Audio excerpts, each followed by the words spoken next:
How much does that cost, by the way? How much This to right get here is when you about cut? 20,000 right here.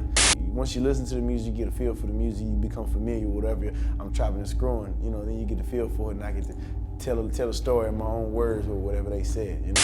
Outsiders owning the land, and it was modern day slavery out there, and it just was sad to see that. I feel like I'm obligated and I'm responsible to try to make a change and get people involved. Alexis on fire. Papa Roach, Wolf Mother, Chris Cornell, Fall Out Boy, Lily Allen, Korn, Deftones. and you're watching the Adlercast.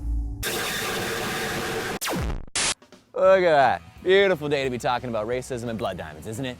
How's it going? I'm Brian Adler from Adlercast. I'm actually really stoked that you're watching this interview because I was so impressed with Paul Wall's explanation to me on the difference between anti-racism and simply tolerating someone who doesn't necessarily look like you. I was riveted by his stories of his travels overseas where he went to see firsthand where a blood diamond comes from, and we talked about the difference between conflict diamonds and diamonds that are appropriate to fasten to one's grill. Musically, the guy transcends genres, and let's be honest, the man is a fashion icon.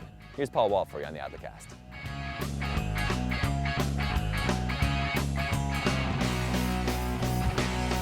I want to talk to you just for a minute about racism. Yeah. Because I know that your mom was a really big influence on you. Definitely. I mean, especially when you're growing up, obviously. Yeah. Can you talk about the difference between tolerism and anti-racism?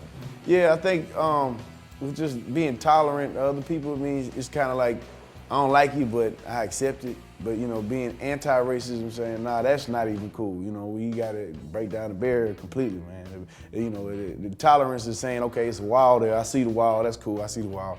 And keep moving about it. But the anti-racism is, man, pass me that hammer, pass me that sledgehammer, we about to tear down that wall. So, yeah, that's how I was raised. I was raised to be anti-racist. Yeah, and she was quite vocal about that Yeah, from the definitely. beginning, right? Yeah.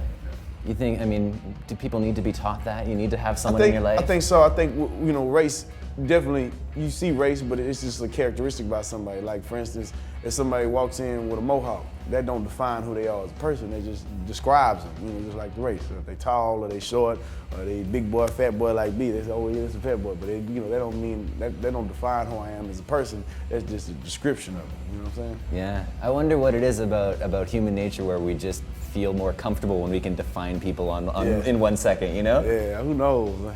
Yeah, it's messed up. Yeah. You're a married man, right? Yeah. And you have a son as well? I got a baby, my boy Will. What's up, Will, the junior champ? Shouts out to the junior champ. I know he out there tuned in right now. And you know, I got another baby on the way too. So. Is that right? Congratulations, man. Thank you. How far away? Oh man, she's about 4 months pregnant now, so we got, you know, a couple more months. The next time I see you, we're gonna have another. We're gonna have 2 champs running Nice. around. You gonna bring him out on stage with you? Are they gonna get in on an Oh, album? oh man, who knows, man? Hopefully, I know if my little boy, he's 1 now, but if he was talking, I know my boy T. Ferris would have had him in there doing some skits or something, coming up with something. How does being a family man change your focus on your career? It makes me more focused. It makes me want to, you know, make sure I work, make sure the bills get paid. So I, you know, I put in extra overtime, and it's more satisfying whenever I get the paycheck. It's more satisfying knowing that I'm accomplishing something. I'm not just going out buying jewelry and cars. I'm, you know, paying for college and doing things that matter in life for real. So it's more satisfying, and it just makes me, inspires me to want to work harder. It's motivation, you know.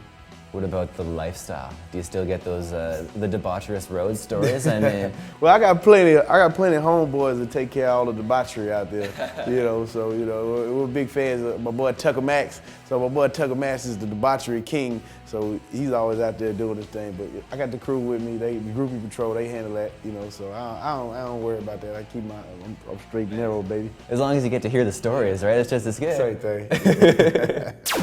Why they ain't teach me this in school? Why I ain't learned this when I was going to school? Why haven't I seen this on the news or read about it in the newspapers, magazines, you know what I'm saying? I felt kind of ashamed that I didn't know that people were living in such poverty, man. And at the same time, it was ironic because their #1 export is diamonds, which is one of the world's most valuable resources.